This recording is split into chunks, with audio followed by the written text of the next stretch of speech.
Hi friends, welcome to ಆದರ್ಸ್ kitchen. ಬನ್ನಿ friends, ಇವತ್ತಿನ ವಿಡಿಯೋದಲ್ಲಿ ಸಬ್ಬಕ್ಕಿ ಸಂಡಿಗೆನ ಹೇಗೆ ಮಾಡೋದು ಅಂತ ನೋಡೋಣ. ಅದಕ್ಕಿಂತ ಮುಂಚೆ ನಮ್ಮ ಚಾನಲ್ಗೆ ಸಬ್ಸ್ಕ್ರೈಬ್ ಮಾಡಿರೋರೆಲ್ರಿಗೂ ಥ್ಯಾಂಕ್ಸ್. ಸಬ್ಸ್ಕ್ರೈಬ್ ಮಾಡದೆ ವಿಡಿಯೋನ ನೋಡ್ತಾ ಇದ್ದರೆ ಈಗಲೇ ಸಬ್ಸ್ಕ್ರೈಬ್ ಮಾಡ್ಕೊಳ್ಳಿ. ವಿಡಿಯೋ ನೋಡಿದ್ಮೇಲೆ ಒಂದು ಲೈಕ್ ಮಾಡೋದನ್ನ ಮರಿಬೇಡಿ. ಸಬ್ಬಕ್ಕಿ ಸಂಡಿಗೆ ಮಾಡೋದು ತುಂಬಾ ಈಸಿ, ತುಂಬ ಬೇಗನೆ ಮಾಡ್ಕೋಬೋದು. ತುಂಬ ಟೇಸ್ಟು ಕೂಡ ತುಂಬಾ ಚೆನ್ನಾಗಿರುತ್ತೆ. ಈಗ ಸಬ್ಬಕ್ಕಿ ಸಂಡಿಗೆನ ಹೇಗೆ ಮಾಡೋದು ಅಂತ ನೋಡೋಣ. ನಾನಿಲ್ಲಿ ನೈಟೇ ಒಂದು 1/4 kg ಆಗೋಷ್ಟು ಸಬ್ಬಕ್ಕಿನ ನೈಟೇ ನೆನೆಸಿಟ್ಟಿದ್ದೆ.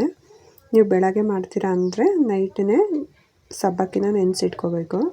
ನಾನು ನೋಡಿ 1/4 kg ಆಗೋಷ್ಟು ಸಬ್ಬಕ್ಕಿನ ರಾತ್ರಿ ನೆನೆಸಿಟ್ಟಿದ್ದೆ.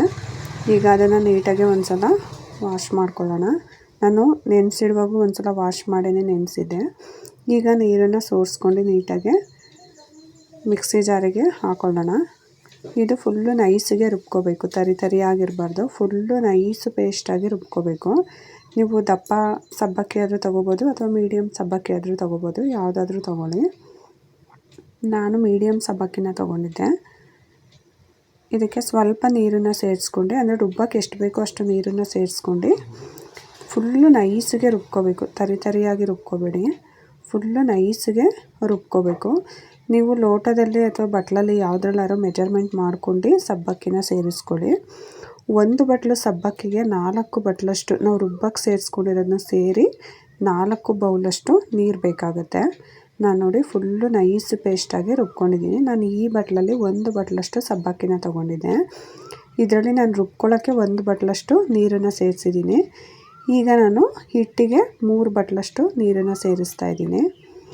ಟೋಟಲು 4 ಬಟ್ಲು, 1 ಬಟ್ಲು ಸಬ್ಬಕ್ಕಿಗೆ 4 ಬಟ್ಲಷ್ಟು ನೀರನ್ನು ಹಾಕೋಬೇಕು. ಅದು ಕರೆಕ್ಟು ಹದದಲ್ಲಿ ಬರುತ್ತೆ ನಿಮಗೆ. ಈಗ ನೋಡಿ, ನಾನು ಆಲ್ರೆಡಿ 2 ಬಟ್ಲು ಹಾಕಿದ್ದೀನಲ್ವ, ಈಗ 3 ಮತ್ತು 4ನೇ ಬಟ್ಲು ನೀರನ್ನು ಸೇರಿಸ್ತಾ ಇದ್ದೀನಿ.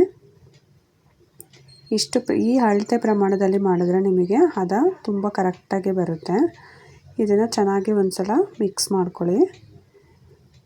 ನಾನು ಆಗಲೇ ಹೇಳ್ದಾಗೆ ತರಿಯಾಗಿ ರುಬ್ಕೋಬೇಡಿ, ಫುಲ್ಲು ನೈಸು ಪೇಸ್ಟಾಗಿ ರುಬ್ಕೋಬೇಕು. ಸಂಡಿಗೆಗೆ ಯಾವಾಗಲೂ ಸ್ವಲ್ಪ ಉಪ್ಪನ್ನ ಕಡಿಮೆನೇ ಹಾಕೋಬೇಕು. ರುಚಿಗೆ ತಕ್ಕಷ್ಟು ಉಪ್ಪನ್ನು ಹಾಕ್ಕೊಳ್ಳಿ. ನೋಡಿ ಸ್ವಲ್ಪ ಕಡಿಮೆನೇ ಹಾಕ್ಕೊಳ್ಳಿ, ಬೇಕಾದರೆ ಆಮೇಲೆ ಹಾಕೋಬೋದು. ಯಾಕಂದರೆ ಸಂಡಿಗೆ ಬೇಗನೆ ಉಪ್ಪು ಆಗಿಬಿಡುತ್ತೆ. ಈಗ ಉಪ್ಪು ಹಾಕಿದ್ಮೇಲೆ ಚೆನ್ನಾಗಿ ಒಂದು ಸಲ ಮಿಕ್ಸ್ ಮಾಡಿ ನೀಟಾಗಿ ಮಿಕ್ಸ್ ಮಾಡ್ಕೋಬೇಕು. ನೋಡಿ, ಸೌಟಿಗೆ ಅಂಟ್ತಾ ಇಲ್ಲ ಹಿಟ್ಟು, ಆ ಥರ ತೆಳ್ಳಗಿರಬೇಕು. ಈಗ ನಾನು ಗ್ಯಾಸ್ ಮೇಲೆ ಇಡ್ತಾಯಿದ್ದೀನಿ. ನೀವು ಕುದಿ ಬರೋವರೆಗೂ ಸ್ವಲ್ಪ ಉರಿ ಜಾಸ್ತಿ ಇಟ್ಕೊಳ್ಳಿ. ಉರಿ ಜಾಸ್ತಿ ಇಟ್ಕೊಂಡು ಕುದಿ ಬಂದಮೇಲೆ ಮೀಡಿಯಮ್ ಫ್ಲೇಮಲ್ಲಿ ಇಟ್ಕೊಳ್ಳಿ. ಇದು ಚೆನ್ನಾಗಿ ಬೇಯಬೇಕು ಹಿಟ್ಟು. ನೀವು ಎಷ್ಟು ಚೆನ್ನಾಗಿ ಬೇಯಿಸ್ಕೊತೀರ ಸಂಡಿಗೆ ಅಷ್ಟು ಚೆನ್ನಾಗಿ ಬರುತ್ತೆ. ಕಿತ್ತೋಗಲ್ಲ, ಏನಿಲ್ಲ, ಅಷ್ಟು ಚೆನ್ನಾಗಿ ಬರುತ್ತೆ ಮತ್ತು ಹೊಡ್ಕೊಳ್ಳಲ್ಲ, ತುಂಬ ಚೆನ್ನಾಗಿ ಬರುತ್ತೆ. ಏನಿಲ್ಲ ಅಂದರೂ ನೀವು 1/4 ಗಂಟೆ 20 ನಿಮಿಷನಾದರೂ ಮೀಡಿಯಮ್ ಫ್ಲೇಮಲ್ಲಿ ಚೆನ್ನಾಗಿ ಕುದಿಸ್ಕೋಬೇಕು. ನೀವು ಕುದಿಸ್ಕೊಡುವಾಗ ಸ್ವಲ್ಪ ಏನಾರ ಗಟ್ಟಿ ಆಯಿತು, ತುಂಬ ಗಟ್ಟಿ ಆಯಿತು, ಆ ಥರ ಏನಾರ ಅನಿಸಿದ್ರೆ ಆಮೇಲೂ ಕೂಡ ನೀವು ಸ್ವಲ್ಪ ನೀರನ್ನು ಸೇರಿಸ್ಕೋಬೋದು. ಬಟ್ ನಾನು ಹೇಳಿರೋ ಅಳತೆ ಪ್ರಮಾಣದಲ್ಲಿ ನಿಮಗೆ ಕರೆಕ್ಟಾಗೇ ಬರುತ್ತೆ ಮೆಜರ್ಮೆಂಟು. ನೋಡಿ, ಕುದಿಯೋಕ್ಕೆ ಸ್ಟಾರ್ಟ್ ಆಗಿದೆ. ನೋಡಿ, ಕಾಣಿಸ್ತಿದೆ ಅಲ್ವಾ? ಈ ಸಬ್ಬಕ್ಕಿ ಕುದಿಯೋಕ್ಕೆ ಸ್ಟಾರ್ಟ್ ಆದಮೇಲೆ ಒಂಥರ ಫುಲ್ಲು ಲೋಳೆ ಥರ ಆಗುತ್ತೆ ಹಿಟ್ಟು. ಗೊತ್ತಾಗ್ತಿದೆ ಅಲ್ವಾ ನಿಮಗೆ? ಫುಲ್ಲು ಒಂಥರ ಗಮ್ನಿಸ್ ಥರ, ನೋಡಿ ಆ ಥರ ಗಮ್ನಿಸ್ ಜಲ್ ಥರ ಬರುತ್ತೆ. ಇನ್ನೂ ಚೆನ್ನಾಗಿ ಕುದಿಬೇಕಿದು. ಕುದಿಲಿಕ್ಕೆ ಸ್ಟಾರ್ಟ್ ಆದಮೇಲೆ ನೀವು ಒಂದು 1/4 ಗಂಟೆ, ಏನಿಲ್ಲ ಅಂದರೂ 1/4 ಗಂಟೆಯಿಂದ 20 ನಿಮಿಷ ಫುಲ್ಲು ಸಣ್ಣ ಉರಿನಲ್ಲೇ ಚೆನ್ನಾಗಿ ಕುದಿಸ್ಕೋಬೇಕು.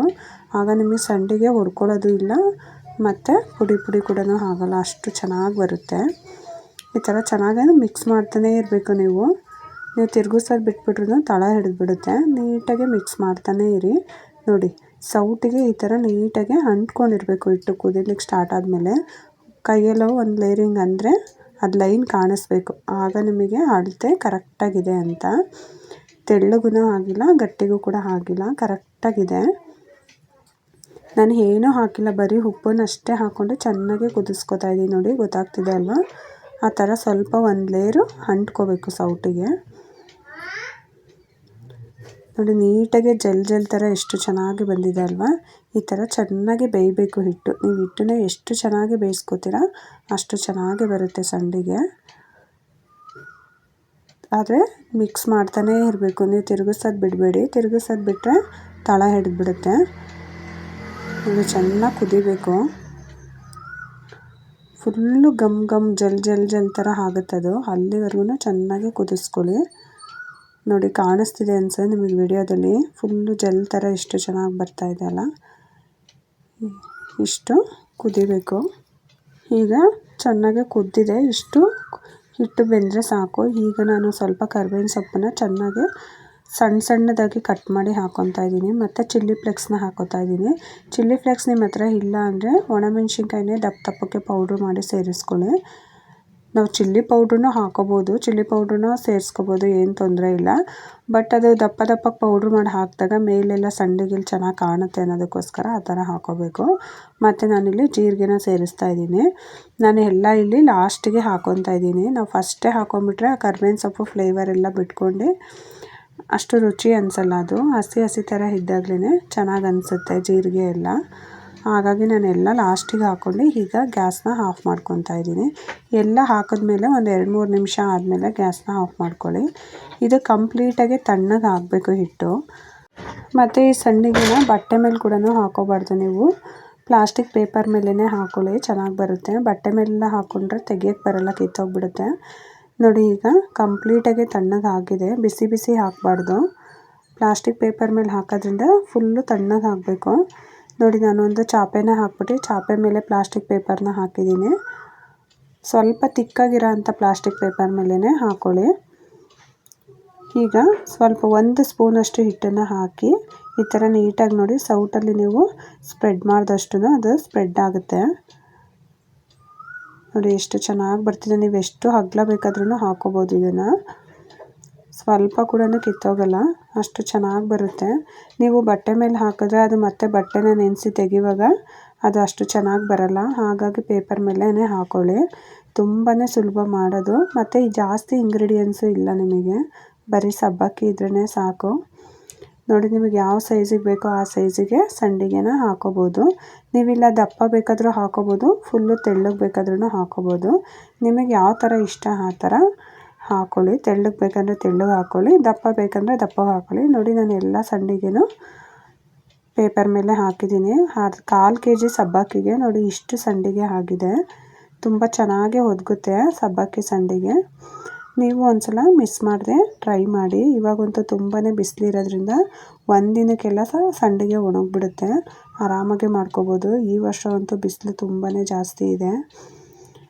ಆ್ಯಕ್ಚುಲಿ ಹಪ್ಪಳ ಸಂಡಿಗೆ ಮಾಡ್ಕೊಳ್ಳೋಕ್ಕೆಲ್ಲ ಬಿಸಿಲು ಚೆನ್ನಾಗಿದ್ರೇ ಚೆಂದ. ನೀವು ಬೆಳಗ್ಗೆನೇ ಬೇಗನೆ ಮಾಡಿಟ್ಬಿಟ್ರೆ ಬಿಸಿಲು ಬರೋದ್ರೊಳಗೇ ಸಂಡಿಗೆನ ಹಾಕ್ಬಿಡ್ಬೇಕು. ಬಿಸಿಲಲ್ಲಿ ಕುತ್ಕೊಂಡು ಹಾಕೋಕ್ಕಾಗಲ್ಲ.